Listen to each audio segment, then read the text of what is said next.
everybody, this is Maggie, Nock Career Coach. So my podcast number 3 today focuses on how to put together an effective CV. So CV is an area I focus on a lot with my clients, and I work with different people supporting them with writing their CV and a job application to maximize their chances of securing a job interview. So today I'm going to share some of the key tips to help your CV to really stand out from the crowd. So the first thing I would like to point out today is to only put relevant information on your CV.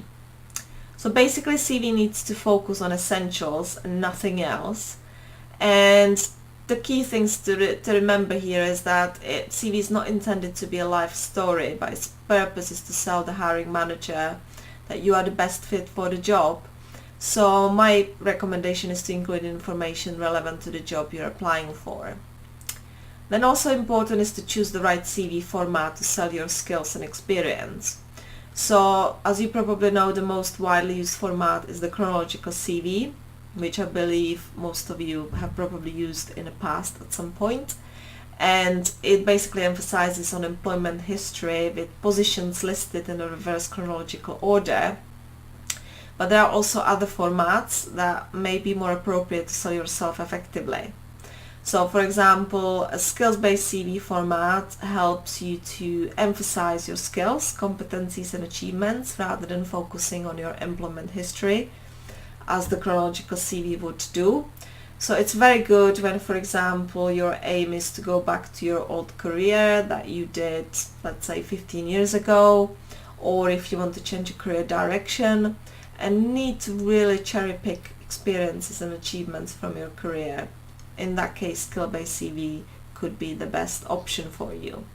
So there are also other formats such as bio for being self-employed, or you can have a combination of skill-based and chronological format.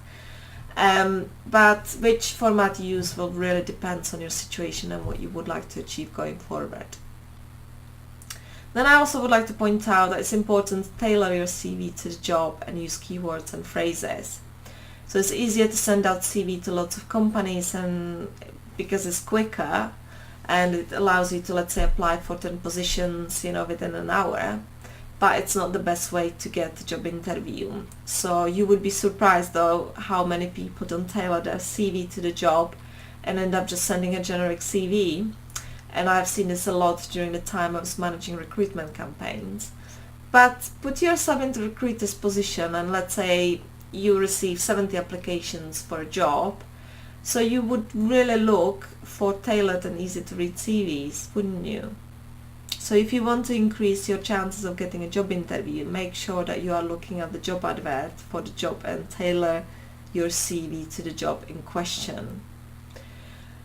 Include keywords from the actual job advert, as companies often use keywords to filter through CVs and some even use software programs. So this is more and more common, especially with the big organizations. So if you don't use the right keywords, your CV may potentially be rejected by software, which would be really shame. So, try to show that you can speak the same language as the organization to help you to stand out and get attention of a recruiter and be selected for a job interview. Another thing to mention is stick to 2 pages. So I've seen CVs which, I've seen CVs 4 or 5 pages long, but recruiters, as I said before, don't have a time to read through a large amount of applications. So 2 pages gives you enough space to sell yourself, but it's not a lengthy document for people to read. So that's why 2 pages is the kind of general guidelines for CVs. Quantify your achievements and show clearly how you have helped current or past organizations. So what sounds more impressive, handle budget responsibilities or manage £1.5 million budget? So try to really use numbers to your advantage and eliminate phrases such as responsible for ABCD from your CV, as it tells the reader that you have been responsible for certain activities, but it doesn't tell them how good you were in your job. So instead clearly explain what you have done for the company. I'll give you another example, reduce the number of queries by 50%, or reduce turnover in your department by 3%, or it can be process related, to just improve the induction process for new starters, which resulted in easier onboarding and integration of new starters. So basically you're giving the employer or the potential, the hiring manager, the situation, explain what you actually did as part of your job, but also what was the outcome.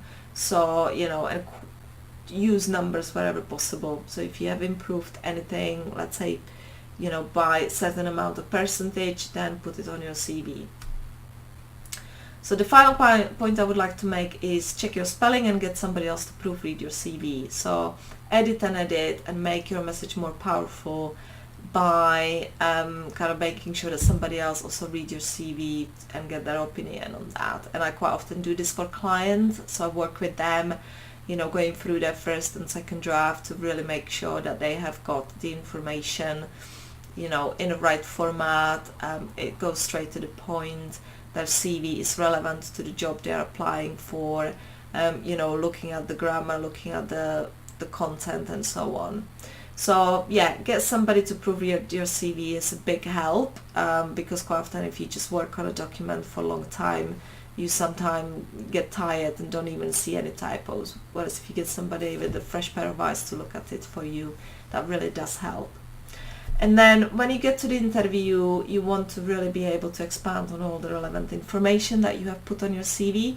And I will talk about how to best prepare yourself for interview in my next podcast. Okay, so I hope you found this useful, and we'll speak to you next week.